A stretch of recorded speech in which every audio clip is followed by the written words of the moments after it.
कि बचपन से लेकर अब तक के पड़ाव में, उम्र के इस पड़ाव तक अप डाउन काफ़ी आए, लेकिन आपा आपने कभी नहीं खोया।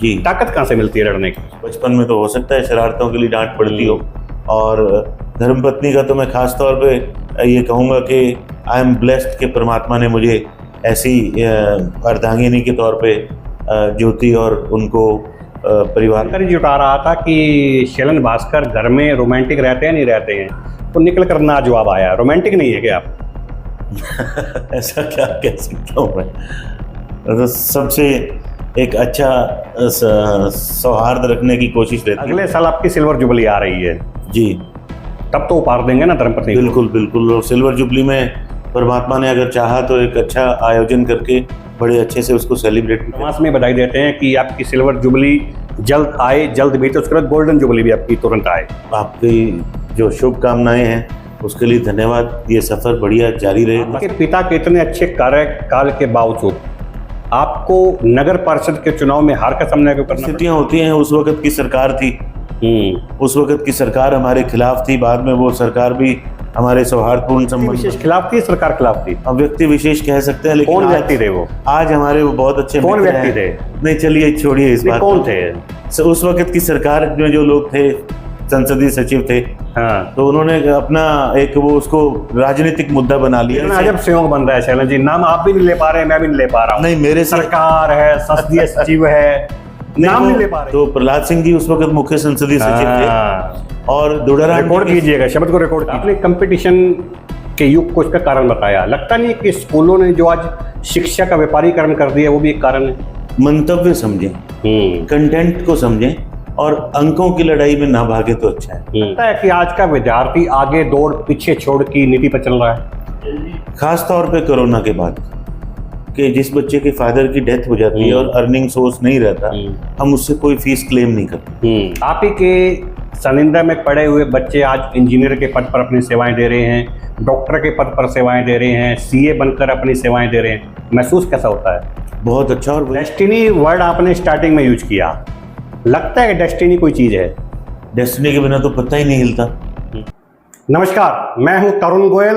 हरियाणा की गूंज के विशेष कार्यक्रम शख्सियत में आपका स्वागत है। हमारे आज के एपिसोड में जो मेहमान हैं वह पेशे से शिक्षाविद है, और उनके बारे में जानकारी जुटाने पर सामने आया कि जब वह सुबह स्कूल में पहुंचते हैं तो स्कूल में मौजूद अध्यापकों और विद्यार्थियों में उनकी मुस्कान को देखकर मन खुशी से भर जाता है। तो ज्यादा देर न करते हुए आप सबके बीच आज मिलवाते हैं फतेहाबाद के प्रमुख शिक्षाविद शैलन भास्कर साहब से। बहुत बहुत स्वागत है शैलन भास्कर जी। बहुत बहुत धन्यवाद जी आपका। शैलन जी, टैगोर बाल निकेतन, टैगोर मॉडल स्कूल, उसके बाद स्कॉलर्स कॉन्वेंट स्कूल, जी कहाँ थमने वाले हैं आप? देखिए, सबसे पहले तो मैं आपका धन्यवाद करूँगा कि जब मैं लोगों के इंटरव्यू किया करता था, और आज आपने ये सौभाग्य दिया कि इंटरव्यू दे रहे हैं, मौका मिल रहा है। बिल्कुल बिल्कुल। ये जो जर्नी की शुरुआत थी, ये 28 मार्च 1982 को हुई। मुझे पिताजी ने संस्था की स्थापना की, और उसके बाद ये लोगों का प्यार जुड़ता गया। अपने काम के साथ जस्टिस करते गए जितना संभव हो पाया, और ये सब संभव हो पाया।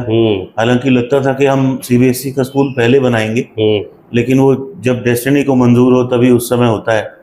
तो जब हमने किया शुरू, तो उसके फ़ौरन बाद कोरोना ने भी हमारा बहुत बड़ा इम्तिहान लिया, लेकिन ये सब लोगों का प्यार और दोस्तों की एक शुभ इच्छाएं थी, कामनाएं थी, जिसकी वजह से इससे पार पा गए, और बहुत अच्छा परमात्मा की कृपा से अपना काम कर पा रहे हैं। एमए बीएड आपने की, एलएलबी आपने की, मास कॉम आपने की, कभी मन में नहीं आया कि नौकरी कर ली जाए कहीं?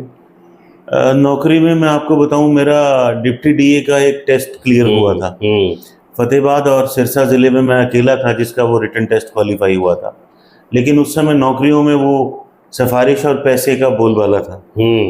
तो उस वजह से वो उस तथाकथित सरकार में वो नौकरी बिक गई, और 7 पोस्ट थी हरियाणा में, तो उस वक्त नौकरी का मौका नहीं मिला। फिर उसके बाद एक लेक्चरर का हुआ, एनडीए का एग्ज़ाम मेरा क्लियर हो गया था।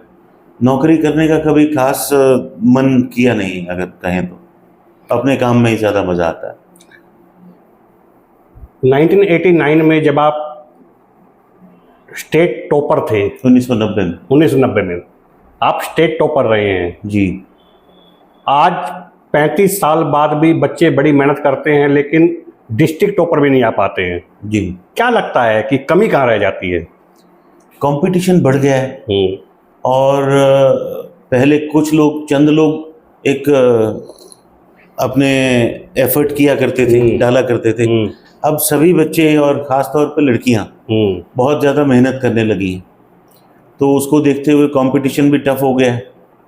और उस वक्त जब हमारे टाइम था तो हरियाणा में हमारे फतेहाबाद में एक सरकारी स्कूल था जिसमें हम 6 सेक्शन 10वीं क्लास के थे, और अब सीबीएसई की तरफ रुझान लोगों का ज़्यादा है। तो उस वक्त जब टॉप किया तो उसके पीछे भी एक कहानी है। हमारे गुरुजी थे एक मदन सरदाना जी, जो ब्रह्म कुमार हैं, संचालन करते हैं, तो उनके पास हम साइंस पढ़ते थे। तो मैंने उनसे वैसे ही पूछ लिया, भाई गुरुजी मेरा फतेहाबाद में कौन सा नंबर होगा? तो उन्होंने कहा, भाई अभी तो फतेहाबाद में तेरे 8-10 बच्चों में टॉपर में तू है। तो मैंने कहा, जी अगर मैं हरियाणा में ऐसा कर दूँ तो हंसने लग गए, बोले ऐसा कर दे तो कमाल हो जाएगा। तो वो बात ना एक तरह से अंदर घर कर गई। उसके बाद 3-3.5 महीने पढ़ाई में लगाए और परमात्मा की कृपा हुई कि हरियाणा स्टेट टॉप किया। आपने कंपटीशन के युग को इसका कारण बताया, लगता नहीं है कि स्कूलों ने जो आज शिक्षा का व्यापारीकरण कर दिया वो भी एक कारण है? नहीं, देखिए 2 बातें हैं। मैं तो समझता हूँ जो मेरिट की लड़ाई है वो बच्चे की नहीं है। मेरिट की लड़ाई होती है स्कूल की, कि फला स्कूल की इतनी आ गई, फला स्कूल की इतनी आ गई। अगर मैं आपसे एक सवाल पूछूं सामान्य, क्या आपको अपने 10वीं के मार्क्स याद हैं? मेरे ख्याल से जी बिल्कुल 90% लोगों को नहीं याद होते 10वीं के या ग्रेजुएशन के मार्क्स से कोई लेना देना होता नहीं, याद नहीं होते। तो ये एक लड़ाई भी होती है और बच्चों को मोटिवेट करने का तरीका भी होता है। बच्चे, मैं ये समझता हूँ कि शिक्षा अगर ग्रहण करें तो वो उसका मंतव्य समझें, कंटेंट को समझें और अंकों की लड़ाई में ना भागे तो अच्छा है। क्योंकि अंकों की लड़ाई का अंत तक कोई वो नहीं होता, सिरा नहीं होता। लगता है कि आज का विद्यार्थी आगे दौड़ पीछे छोड़ की नीति पर चल रहा है, खास तौर पे कोरोना के बाद। खास तौर पे कोरोना के बाद बड़े संकट आए हैं और ये जो ऑनलाइन स्टडी में बच्चों के हाथ में फ़ोन पकड़ाया गया है, और उसके साथ साथ ये जो हम देखते हैं कि स्कूल में आप बच्चों को कुछ कह नहीं सकते, और इस तरह के कानून कि भाई टीचर का मतलब ये होता था कि माँ बाप के बाद उसका सबसे बड़ा अधिकार बच्चे पे होता, गुरु होता था। ठीक है, बिल्कुल। तो वो बच्चे को डांट भी सकता था, डपट भी सकता था। अब वो चीज़ जब से दूर हुई है तब से ये शिक्षा का क्षरण हुआ है। डिसिप्लिन मेंटेन करने के लिए देखो, टीचर जब बच्चे को डांटता है तो उसके पीछे कहीं ना कहीं उसका बच्चे का लाभ होता है। उसके पीछे सोच यही होती है कि इसका बच्चे का अब ग्रूमिंग अच्छी कैसे हो, उसकी कमी दूर कैसे हो। आप लोगों को बांध दिया गया है, बच्चे आते हैं 8-9 बजे जो स्कूल का समय होता है और 2 बजे चले जाते हैं। इस दौरान पहले के ज़माने में हम पढ़ते थे, हमारे पेरेंट्स खुद अध्यापकों के पास जाकर शिकायत लगाते थे। हमारी जो दिन भर की रूटीन होती थी वो बताते थे, भी शरारतें करता है या नहीं करता है, तो हमें डांट भी लगती थी और कई बार हमें मारा भी जाता था, पुनिश भी किया जाता था। आज के ज़माने में तो ये सब बंद हो गया है ना, तो लगता नहीं है कि इसका असर भी बच्चे के ऊपर पड़ रहा है? देखिए, पैम्पर्ड चाइल्ड हो गए हैं। सबसे पहली बात तो मैं ये कहूँगा कि 1-1, 2-2 बच्चे हैं, तो 1-1, 2-2 बच्चे के चक्कर में माँ बाप, मेरे ख्याल से जब माँ बाप ही बच्चों को कुछ कहना छोड़ गए तो वो टीचर से क्या उम्मीद करते हैं। पहले बच्चा इस बात से डरता था कि अगर मैंने कुछ गलत किया तो मेरे टीचर तो डांटेंगे ही डांटेंगे, घर पे 2 और पड़ेंगी। तो मुझे लगता नहीं आज के माँ बाप अपने बच्चों को कहीं कोई थप्पड़ या ऐसा कुछ मारते होंगे। पैम्परिंग का दौर आ गया है, डरते हैं, और पेशेंस जो है वो मैं कहूँगा हमारे समाज में ओवरऑल कम हुई। संयम की कमी हो गई है, जिसकी वजह से परिवार भी टूट रहे हैं, बच्चों की ग्रूमिंग पे भी असर पड़ रहा है और बहुत बुरी तरह से पेशेंस का क्षरण हुआ है। जागरूकता की कमी भी मानते हैं? जागरूकता ज्यादा होना इसका कारण है।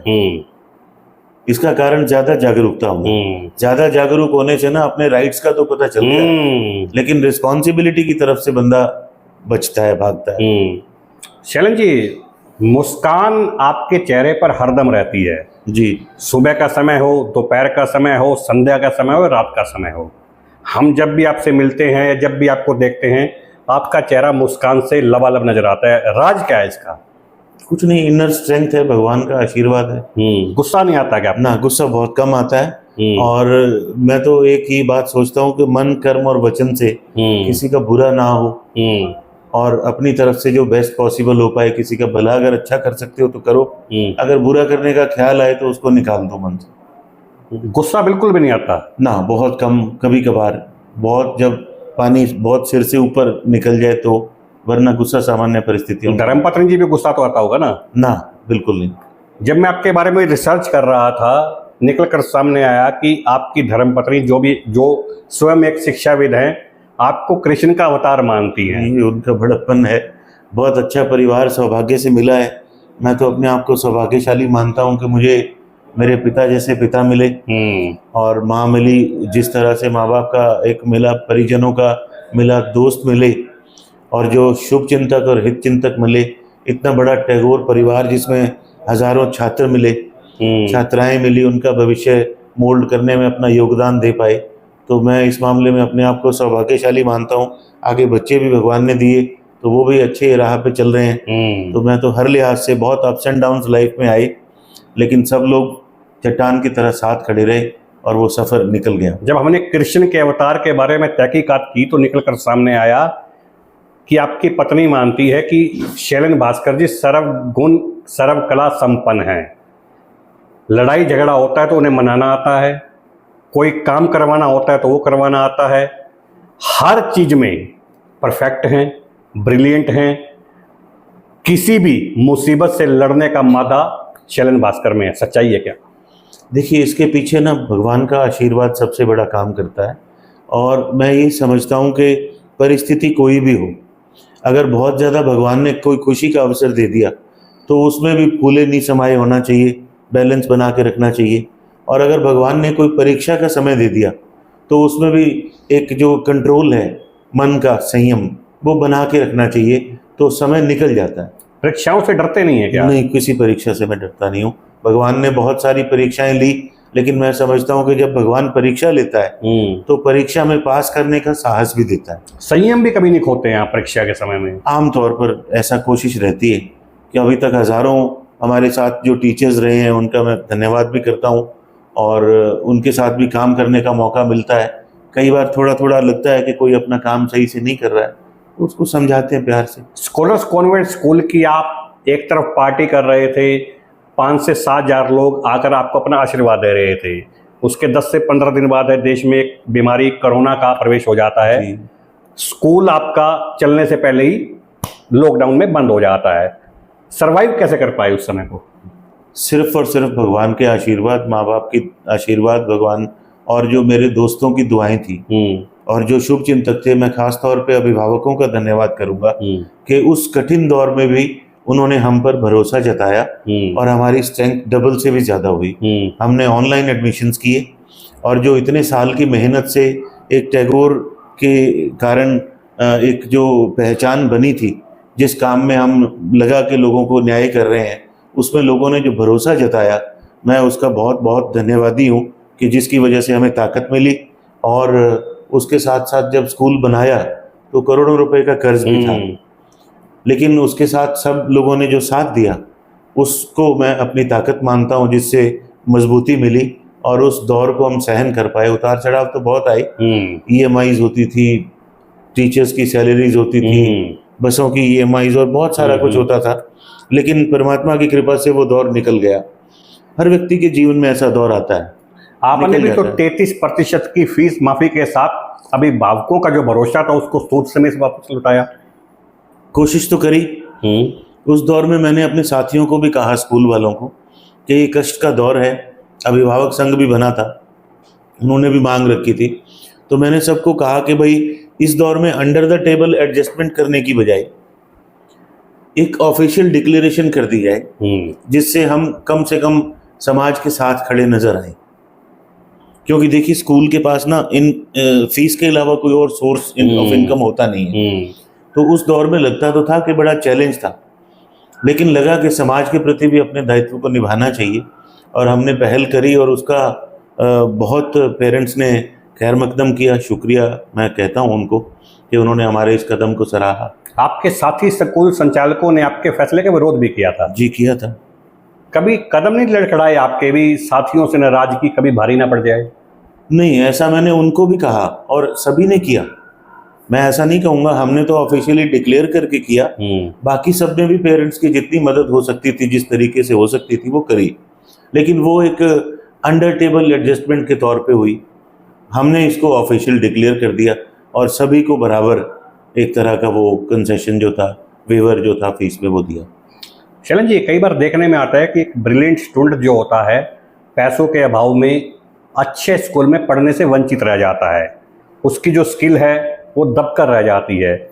क्या इस ओर भी कोई स्कॉलर्स कॉन्वेंट स्कूल कदम उठा रहा है? देखिए, दो बातें हैं। हमारे स्कूल में जब से स्कूल बना है तो कई बार ऐसे हादसे हो जाते हैं कि बच्चा फादरलेस हो जाता है। तो ऐसे बहुत सारे इंस्टांसेस जब से स्कूल बना, ऐसे दुखद हादसे बच्चों के साथ हुए। तो उसमें हमारे स्कूल की एक पॉलिसी ये है कि जिस बच्चे के फादर की डेथ हो जाती है और अर्निंग सोर्स नहीं रहता, हम उससे कोई फीस क्लेम नहीं करते। अगर कोई परिवार का, उनका कोई ऐसा व्यक्ति जो संभाल लेता है परिवार को और हमारे पास आता है, तो स्वेच्छा से वो जो कंट्रीब्यूट करे वो करे, हमारा क्लेम खत्म हो जाता है। और अपनी तरफ से स्कॉलरशिप्स और जितना बच्चों की हेल्प हो पाती है, यहाँ तक कि कई बच्चों को तो पढ़ने के बाद, स्कूलिंग के बाद किताबें तक भी अवेल करा के ब्रिलियंस। देखो, समाज से हम जुड़े हैं तो समाज को लौटाना भी हमारा हक बनता है।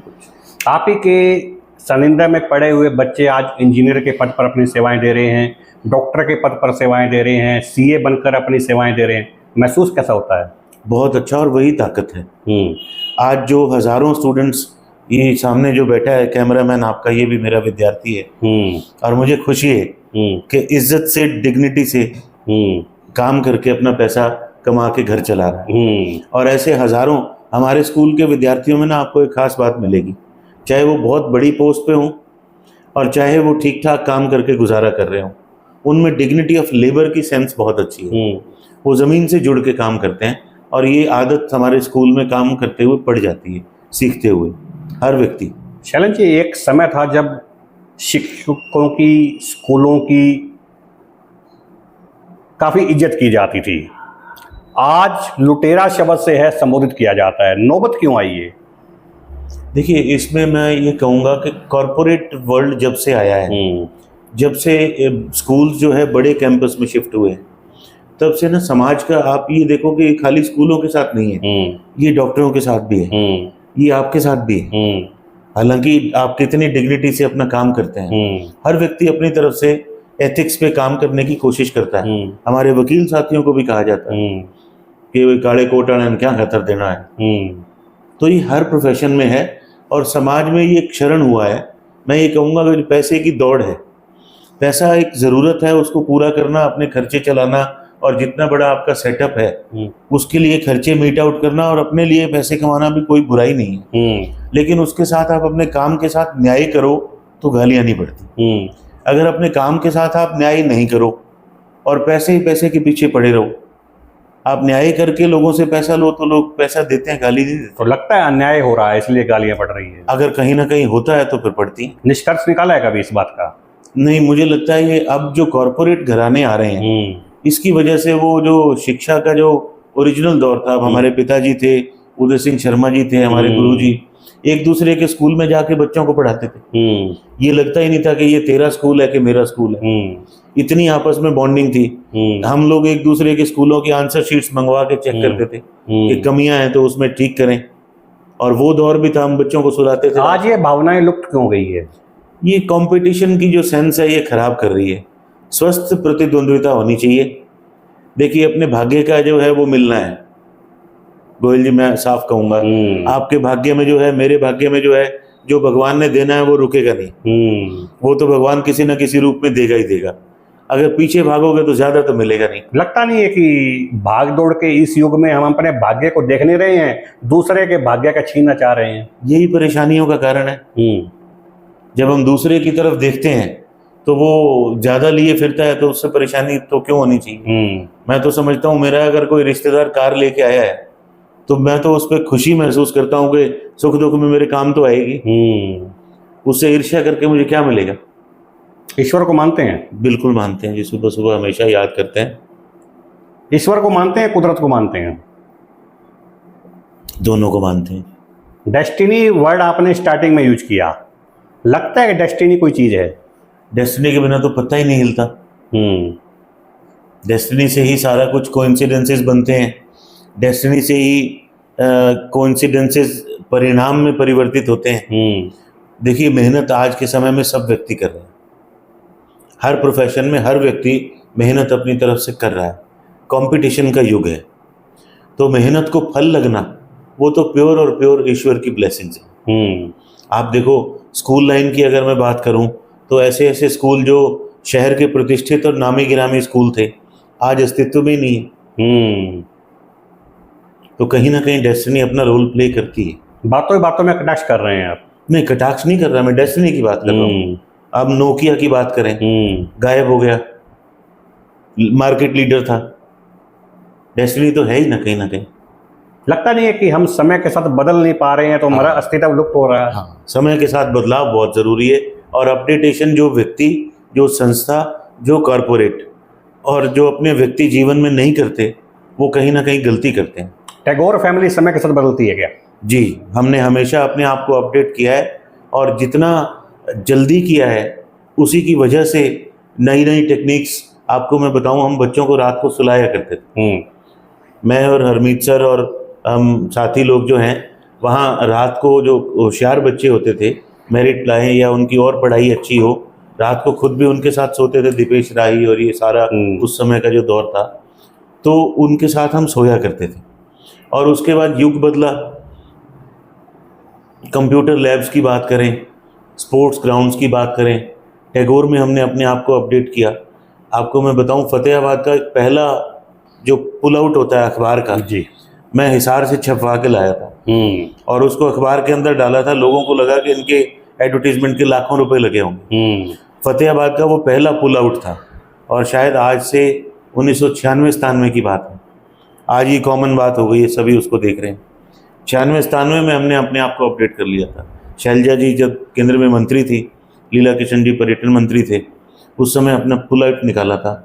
और अर्जुन जग्गा जी, और कभी सोचा था इंटरव्यू लेते लेते इंटरव्यू देने के लायक भी बन जाएंगे? ये आपका शुभकामनाएं हैं, आपका सौभाग्य है और ब्लेसिंग्स हैं बड़ों की। शैलन जी, जब भी हम किसी गेस्ट को अपने स्टूडियो में बुलाते हैं, हम रिसर्च करते हैं। आपके बारे में रिसर्च करने पर सामने आया कि बचपन से लेकर अब तक के पड़ाव में, उम्र के इस पड़ाव तक अप डाउन काफ़ी आए, लेकिन आपा आपने कभी नहीं खोया। जी, ताकत कहाँ से मिलती है लड़ने की? ताकत परमात्मा के आशीर्वाद से, परिवार से और दोस्तों से। और ये जो हमारा हजारों लोगों का, जो टैगोर और स्कॉलर्स का बच्चों का परिवार है, जिसको मैं अपना परिवार कहता हूँ, इनकी शुभकामनाओं और दुआओं से ताकत मिलती है। आपकी धर्मपत्नी को आप समय नहीं दे पाते हैं, परिवार को आप समय नहीं दे पाते हैं, कई बार रिसर्च में कमी तो नहीं है ना? कई बार होता है ऐसा, बिल्कुल, आप बिल्कुल सही। समन्वय नहीं बिठा पा रहे हैं क्या? नहीं, कई बार ऐसा होता है कि प्रायोरिटीज चेंज हो जाती हैं समय के साथ। कभी कभार स्कूल में काम होता है, कभी कभार हमारा पंचनद का कोई कार्य होता है, उसमें मैं प्रदेश में महासचिव हूँ। कभी कभार स्कूलों की कोई ना कोई लड़ाई लड़नी पड़ जाती है, उसमें भी मैं प्रदेश में उप प्रधान हूँ स्कूल एसोसिएशन का। तो कभी कभी परिवार के साथ इंजस्टिस होता है, लेकिन मैं परिवार का धन्यवादी हूँ कि वो इस रूप में भी स्वीकार करते हैं। धर्मपत्नी की लड़ाई से निपटने के लिए तैयार रहते हैं ना? नहीं, ऐसा कभी मौका आया नहीं। ना बच्चों ने दिया, माँ बाप ने तो कभी डांटा, मुझे याद नहीं। बचपन में तो हो सकता है शरारतों के लिए डांट पड़ती हो, और धर्मपत्नी का तो मैं खास तौर पे ये कहूँगा कि आई एम ब्लेस्ड कि परमात्मा ने मुझे ऐसी अर्धांगिनी के तौर पे ज्योति और उनको परिवार में जोड़ा, जिससे मैं ये यात्रा सफल कर पाया, नहीं तो ये सफ़र बहुत मुश्किल होता। मैं जानकारी जुटा रहा था कि शैलन भास्कर घर में रोमांटिक रहते हैं, नहीं रहते हैं, तो निकल कर ना जवाब आया। रोमांटिक नहीं है क्या आप? ऐसा क्या कह सकता हूँ मैं, तो सबसे एक अच्छा सौहार्द रखने की कोशिश रहती है। रोमांटिक की बात तो उम्र के साथ थोड़ा सा चेंज तो आता है। उम्र के हर दौर के साथ, अब 50 के हो गए तो थोड़ा बहुत फर्क तो आएगा। Valentine day week last month ही बीता है जी। धर्मपत्नी जी को गिफ्ट दिया था, नहीं दिया था? ना, इस बार कुछ नहीं दिया। इस बार कुछ नहीं दिया? इस बार कुछ, आज तो माफी मांगना तो बनता है ना कैमरे पर? बिल्कुल बनता है। देखिए, ये माफी काम आएगी आपका।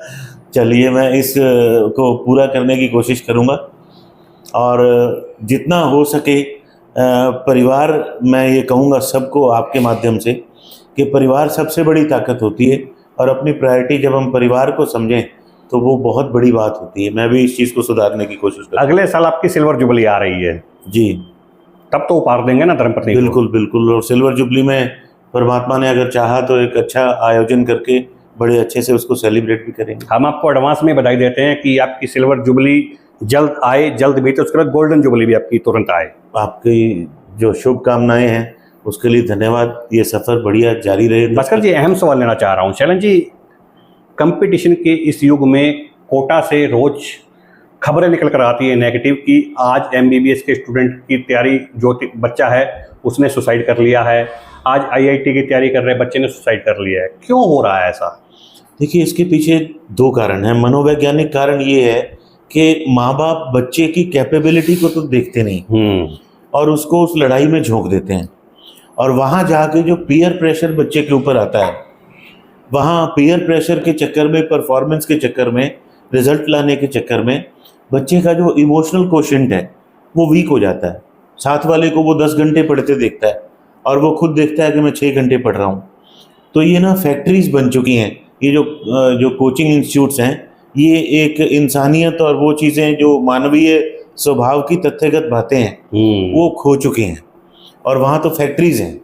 इसकी वजह से ही आज स्कूल इंटीग्रेटेड प्रोग्राम्स में बच्चे ज़्यादा रुचि ले रहे हैं, जहाँ घर रह के स्कूल में अच्छी फैकल्टी अगर आपके शहर में उपलब्ध हो जाती है तो वो बहुत अच्छी तैयारी से और बहुत अच्छे तरीके से बच्चे निकलते हैं। जहाँ बच्चे का इमोशनल कोशेंट, देखो मूड स्विंग्स आते हैं, बच्चे का मूड कभी अच्छा होता है कभी ख़राब होता है। तो जब ये कोटा और सीकर जैसी जगह पे होता है तो वहाँ वो मूड स्विंग्स को शेयर नहीं कर पाता, जिसकी वजह से वो अगर अवसाद और तनाव में है तो वो गलत स्टेप ले लेगा। अगर घर पे या उसके साथ रहेगा परिवार में तो भाई बहन के साथ लड़ लेगा, घर में अपनी मर्जी का खाना खा लेगा, उसके बाद फिर फोकस स्टडी पे कर लेगा। तो मैं तो ये कहूँगा कि बच्चों को सेल्फ स्टडी का तो कोई सब्स्टिट्यूट है नहीं, वहाँ भी करनी पड़ेगी, यहाँ भी करनी पड़ेगी। क्या इन सब के पीछे माता पिता भी जिम्मेवार हैं? कहीं ना कहीं है। अगर बच्चा कैपेबल नहीं है तो उसको धक्का करने का क्या पॉइंट है? अगर बच्चा, आपको तो अपने बच्चे का पता है, मुझे अपने बच्चे का पता है, तो एक अंदाज़ा रहता है कि मेरा बच्चा कर पाएगा कि नहीं कर पाएगा, तो भट्टी में नहीं झोंकना चाहिए। अगर लगता है कि बच्चा कर पाएगा तो उसको तैयारी करानी चाहिए और बेस्ट पॉसिबल एफर्ट करना चाहिए, लेकिन उम्मीदों का बोझ नहीं डालना चाहिए। जब भी हम अपने किसी गेस्ट को स्टूडियो में बुलाते हैं, जनता से सवाल लेते हैं। जनता ने कहा कि शैलन जी जब आए तो उनसे पूछिएगा कि अब नया सेशन जो स्टार्ट हो रहा है उसमें कोई ब्रिलियंट स्टूडेंट आपके स्कूल में आना चाहे, लेकिन देने के लिए उसके पास पैसा इतना नहीं है जितना आपका स्कूल लेता है, उसके लिए क्या विशेष ऑफर है? देखिए, एक तो हमारा 23 तारीख को संडे को स्कॉलरशिप टेस्ट है, उसके बेस पे स्कॉलरशिप है। बाकी इस तरह की जो बच्चे की आर्थिक स्थिति कमज़ोर है और बच्चा ब्रिलियंट है, एक्सेप्शनली ब्रिलियंट है, तो मेरे दरवाजे तो हमेशा ऐसे बच्चों के लिए खुले रहते हैं। हर तरह की मदद के लिए हम तत्पर हैं। हमारे शहर का, हमारे क्षेत्र का कोई ऐसा ब्रिलियंट बच्चा आएगा तो उसको हर तरीके से, हर संभव मदद देने के लिए हमारा विद्यालय तैयार रहेगा। आप पेशे से शिक्षाविद हैं, हजारों बच्चों से आपका हर वर्ष वास्ता पड़ता है, बच्चों को आप पहचानते हैं, समझते हैं। आज के युग में मैं फिर बता रहा हूं कि बच्चे हताश हो जाते हैं, हताश होकर गलत कदम उठा लेते हैं, उनको क्या कुछ संदेश आप देना चाह रहे हैं? देखिए, मैं ये कहना चाहूँगा कि कभी किसी दूसरे से अपनी तुलना ना करें। तुलना हमेशा स्वयं से होनी चाहिए। 2024 में मैं क्या था, 2025 में मैं क्या हूँ, 2026 में मैं क्या होने वाला हूँ। मेरी बेहतरी के लिए रास्ता मैं बनाऊँ, लेकिन दूसरे को देख के कभी भी अपना मूल्यांकन ना करो। उससे तनाव नहीं आएगा, उससे अवसाद भी नहीं आएगा। मतलब अगर हम अपने आप के अंदर सेल्फ ग्रोथ कर रहे हैं, कई बार नहीं भी कर पा रहे हैं, ऐसा दौर भी आता है कि थोड़ा रुकना पड़ता है। एक कदम आगे बढ़ाने से पहले 2 कदम पीछे भी खींचने पड़ते हैं, तो वो खींच लें। जीवन में बहुत सारे अप्स एंड डाउन्स आएंगे, लेकिन अपने कूल को और काम को मेंटेन रखें। और बड़ा बनने के लिए कूल और काम मेंटेन करना बहुत ज़रूरी है। अपना संयम मत खोएं, अनुशासन मत खोएं। और एक मैं ये कहूँगा कि बच्चे दूसरे से ईर्ष्या ना करते हुए दूसरे की तरफ देखें ही मत, अपने आप से अपनी तुलना करें कि आप बेहतर कर पा रहे हैं कि नहीं कर पा आपके पिता श्री बनवारी लाल तनेजा जी नगर परिषद के प्रधान रहे हैं जी। उनके कार्यकाल को कैसे देखते हैं? मैं एक उदाहरण देता हूँ। मैं तब ग्रेजुएशन में था और ये दुकानों की बोली थी, जो ये नगर परिषद वाली दुकानें हैं। तो एक बुजुर्ग व्यक्ति थे, वो थैले में 2.25 लाख रुपए लेके आए और उन्होंने कहा कि एक दुकान प्रधान जी के हिस्से में आती है, तो वो आप हमारे लिए रिजर्व कर दो। तो मेरे पिताजी ने उन बुजुर्ग सज्जन को चाय पिलाई और ये कहा कि ये आप पैसे ले जाओ और मैं तो दुकानों की ऑक्शन कराऊंगा। मेरे जो कर्मचारी हैं उनका जो पीएफ है, 6 महीने से पीएफ भी जमा नहीं हुआ। मैं आपके संज्ञान में लाना चाहूँगा, आज तो करोड़ों रुपए का बजट कमेटी के पास आता है। उस वक्त ये दौर भी था, भाई तनख्वाह भी पूरी नहीं होती थी। ये ऑटो मार्केट अलॉट करने में बाबूजी का और भीम चराईपोत्रा अंकल का बहुत बड़ा योगदान है। लेकिन मैं आपको बताऊं कि ऑटो मार्केट अलॉट तो करवाई, ऑटो मार्केट में हमारी कोई भी दुकान नहीं है। नहीं तो ऐसा रेयर सुनने को आता है कि कोई प्रधान के टाइम या किसी ऐसे जनप्रतिनिधि के टाइम वो अलॉट हुई और वहाँ 5, 7, 10 दुकानें ना हो। ठीक कर रहे हैं। तो मैं गर्व से कह सकता हूँ, फख्र से कह सकता हूँ कि मैं ऐसे पिता की संतान हूँ जिन्होंने सिर्फ इज्जत कमाई, जिन्होंने भ्रष्टाचार का एक भी पैसा इवन स्कूल में भी कभी अपनी जेब में नहीं लगाया। आपके पिता के इतने अच्छे कार्यकाल के बावजूद आपको नगर परिषद के चुनाव में हार का सामना क्यों करना पड़ा? परिस्थितियां होती हैं, उस वक्त की सरकार थी, उस वक्त की सरकार हमारे खिलाफ थी। बाद में वो सरकार भी हमारे सौहार्दपूर्ण संबंध बन गए। व्यक्ति विशेष खिलाफ थी, सरकार खिलाफ थी? अब व्यक्ति विशेष कह सकते हैं, लेकिन कौन व्यक्ति थे वो? आज हमारे वो बहुत अच्छे कौन व्यक्ति थे? नहीं चलिए छोड़िए इस बात। कौन थे? उस वक्त की सरकार में जो लोग थे, संसदीय सचिव थे, हाँ। तो उन्होंने अपना एक वो उसको राजनीतिक मुद्दा बना लिया। मेरे से उनको कोई हील हुज्जत नहीं थी। कितना अजब संयोग बन रहा है शैलन जी, नाम आप भी नहीं ले पा रहे हैं, मैं भी नहीं ले पा रहा हूँ। नहीं, मेरे सरकार है, संसदीय सचिव है, नाम नहीं ले पा रहे हैं। वो बड़े सिरों की लड़ाई थी, हाँ। जिसमें मैं बलि चढ़ गया। हाँ। अदरवाइज मैं अपने वार्ड के वासियों का अभी भी धन्यवाद करता हूँ, हाँ। जितने वोट मुझे मिले। और अगर उस वक्त ये स्थिति ना बनी होती कि सरकार वर्सेस विपक्ष ना होता, तो आज हो सकता है स्थिति और होती। और मैं आपको बताना चाहूँगा कि उस वक्त सरकार ने मुझे अपना कैंडिडेट बनाना चाहा था, लेकिन मैंने उस वक्त उन परिस्थितियों को देखते हुए इनकार कर दिया कि मैं पुरानी दोस्ती नहीं छोड़ूंगा, और उसकी वजह से उसका कोप भाजन मुझे बनना पड़ा। नहीं तो हो सकता है जिस तरह से उनका प्यार आज मेरे साथ है, अगर मैं वो चुनाव उनके आशीर्वाद से लड़ लेता तो हो सकता है नगर परिषद का प्रधान ही जो उस वक्त बनता, तो मुझे वो मौका मिलता। उन व्यक्ति विशेष से आज संबंध अच्छे हैं क्या आपके? हमेशा अच्छे रहे। उस वक्त भी मेरे को उनके लिए कोई ग्रजेस नहीं थी। आज पूछते नहीं आप उनसे कभी भी उस समय क्या कारण रहे कि आपने मेरा साथ नहीं, उनकी लड़ाई मेरे साथ नहीं थी, वो बड़े सिरों की लड़ाई थी। मेरे साथ उनका आज भी प्यार कायम है। मैं बता ही देता हूँ, चलिए अब बात आ ही गई है तो प्रहलाद सिंह जी उस वक्त मुख्य संसदीय सचिव थे, और दुड़ाराम, रिकॉर्ड कीजिएगा, शब्द को रिकॉर्ड कीजिएगा, दुड़ाराम जी के साथ हमारे पारिवारिक संबंध हैं। तो उस वक्त वो लगा कि मैं दुड़ाराम जी का कैंडिडेट हूँ, और प्रहलाद सिंह जी ने हालांकि मुझे अपना कैंडिडेट बनाने के लिए ऑफर करी थी, लेकिन उस वक्त मेरी राजनीतिक भूल कहें या क्या कि मैं सरकार के साथ नहीं गया, या दुड़ाराम जी के साथ प्यार कहें कि मैं उस प्यार को नहीं छोड़ पाया।